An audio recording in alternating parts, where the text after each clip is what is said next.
nano human ama shaqada maxaa la yiraahdaa maamulidda dadka ibn aadamka kula shaqeynaya aad la shaqeynayso ku maamula aad maamusho markaynu ka wada hadlayno waxaynu u jeednaa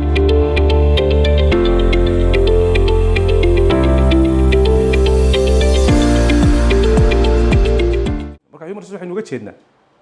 dadka inala jooga inaynu u samayno nidaam aynu isla garanayno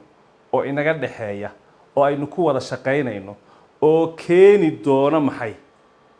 in qof waliba wixii looga baahnaa sidii ugu fiicneyd u qabto hadafkii meeshana la gaaro marka haddii dhammaanteen aan la inooga faa'iideysan ama nidaamkii laynoo samaynin aynu macaash ku soo saari lahayn iyo sidaynu macaash soo saari lahayn haddaan laynoo diyaarinin macaashka inaynu la kulannaano waa suuragal inaynu la kulmi weynaano waa suuragal hadhowna inaynu ka jawaabi kari weyno maxaa macaash u samayn weydeen iyaduna waa suuragal waayo dadka meesha jooga nidaam ay ku shaqeynayaan ba haddaanay lahayn oo madaxooda uun muuqdo la iska fadhiyo facebook lagu wada jiro ka warraba qof kastaaba uu leeyahay waan mashquulsanahay hol baan ku jira ka warraba adna aad maamulkii meesha tahay ma la soo saaraya faa'iido ya marka waa inuu jiro haddaba nidaam aan ahayn isdagaal iyo isdil iyo islayn iyo isqabsi ee ah waxaynu hore isugu ognahay anigu waxaasaan qabanayaa waxaasaa layga rabaa adiguna waxaasaad qabanaysaa waxaasaa lagaa rabaa waxa aynu doonaa halkaa inaynu gaadhno oo dhammaanteen laynaga rabaa waxaynu samaynaynaa si aynu halkaa u gaadhno waa inaynu waxa iyo waxaa samayno marka markaynu ka hadlayno aqoontan la yidhaahdo human resource management sidee maxaa la yidhaahdaa hantida ganacsigu haysto ama organizationku haysto ama dalku haysto ama familigu haysto ee dad loo maamulaa si fiican loogu maamulaa markaynu ka hadlayno waxaynu u jeednaa oo aynu rabnaa inaynu nidaam aynu ku wada shaqeyno yeelano xataa familigeena soo qabo iyo gurigeena haddii aynaan ciyaalkeena nidaam u samaynin maamuli karayna ya haddaynu nahno ilaa 12 habeenimo iska soo jeed ka warraba aynaan waqti u samayn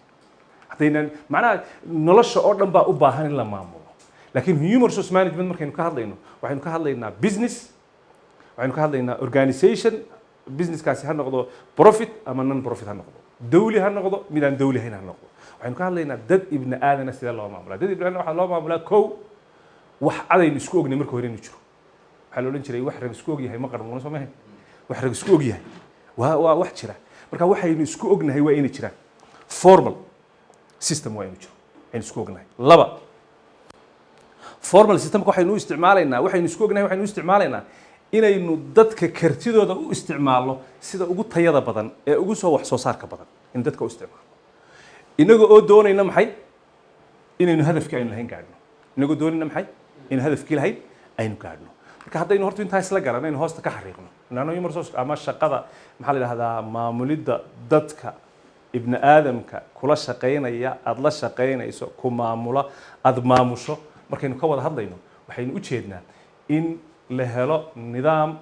inaga dhaxeeya oo aynu isla ognahay oo qof walba sida ugu fiican la doonayo inuu u shaqeeyo si aynu u gaadhno hadafka aynu wadanayn hadafku wuxuu noqon karaa profit buu noqon karaa hadafku wuxuu noqon karaa inaynu guul xaqiijino noqon karaa hadafku wuxuu noqon karaa inaynu dad soo saarno noqon karaa hadafku wuu noocyo badan karaa